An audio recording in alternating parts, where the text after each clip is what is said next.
Үч кишинин дубасы кайтарылбайт. Орозо туткан адамдардын ооз ачар убакта кылган дуасы. Экинчи, адилеттүү падышанын дуасы. Үчүнчү, зулумдук чеккен кишинин дуасы. Аллах Таала булардын дуаларын асманга чыгарып, асман эшиктерин ачып ушундай дейт: Заттуулугум жана улуктугума ант, кийинчерээк болсо да сага жардам берем.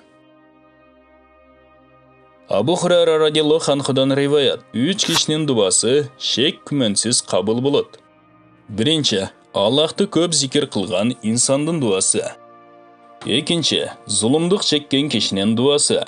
Үчүнчү, адилеттүү падышанын дуасы. Үч түрдүү инсандын дуасынын кабыл болуусу Аллахтын мээримине байланыштуу. Ооз ачуу убактагы орозо туткан кишинин дубасы, зулумдалып жаткан кишинин жардам тапканга чейинки кылган дуасы, көздөгөн жерине жеткенге чейинки жол жүрүүчүнүн дуасы.